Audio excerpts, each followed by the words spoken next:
lebih detail tentang SWOT, sebenarnya SWOT ini analisa untuk menentukan strategi. Jadi sama kayak 4 kuadran tadi, ada garis vertikal dan garis horizontal.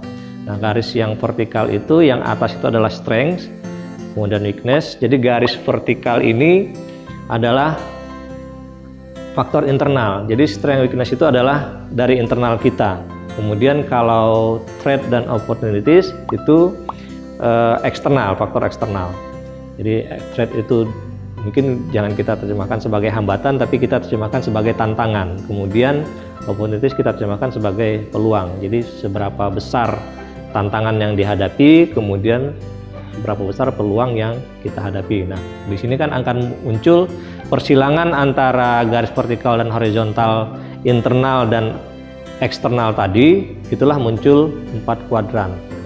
Kuadran yang pertama itu yang berwarna kuning, yaitu dia punya banyak peluang, opportunities-nya banyak, kemudian punya banyak kekuatan secara internal. Jadi secara eksternal peluangnya banyak, kemudian secara internalnya dia punya banyak kekuatan. Nah, secara umum strategi yang dilakukan adalah agresif.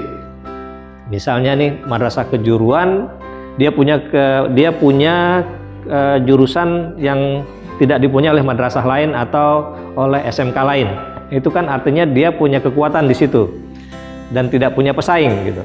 Nah, itu kan dia harusnya bisa mengembangkan jurusannya menjadi lebih agresif dalam memajukan jurusan itu. Nah, kemudian kalau kita lihat di kuadran biru, yaitu punya banyak peluang, tapi secara internal punya banyak kelemahan.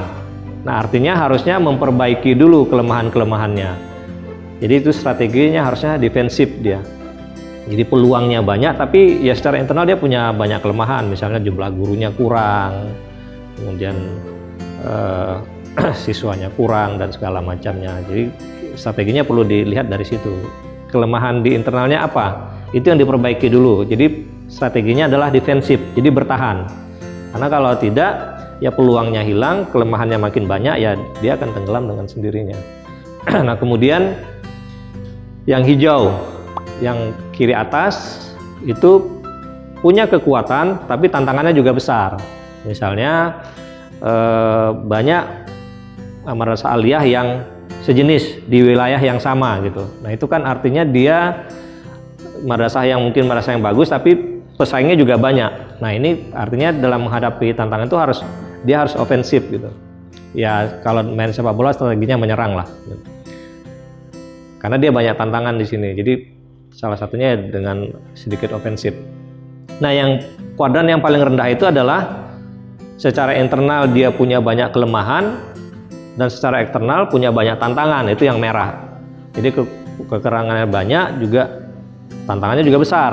Nah, ini strateginya harusnya internal dulu, mengurangi kelemahan dulu untuk menghadapi tantangan. Jadi diidentifikasi kelemahan ini, diperbaiki untuk menghadapi tantangan yang ini gitu. Nah, itu strateginya adalah internal recovery. Jadi perbaiki dulu ke dalam, jangan pikirkan dulu ke luarnya. Jadi strateginya adalah benahi manajemen di dalam terlebih dahulu.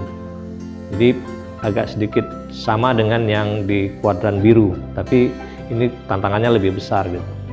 Nah, mungkin itu yang perlu diperhatikan. Jadi strategi secara umum, setelah EDM dilakukan, kita mendapat gambaran, oh kita ada di kuadran yang kuning, kita bisa agresif. Jadi apapun yang kita lakukan, harusnya itu bisa membuahkan hasil yang baik untuk madrasah kita. Nah, kalau kita berada di kuadran hijau, oh strateginya ini, karena kita punya kekuatan tapi juga tantangannya lumayan. Kemudian kalau di kuadran biru, kita banyak peluang, manfaatkan peluangnya, tapi cara memanfaatkan peluang ya harus dengan memperbaiki dulu ke dalam gitu. Nah, kemudian ya kalau kita berada di kuadran terlemah, kuadran merah, yaitu kita perbaiki dulu kita ke internalnya.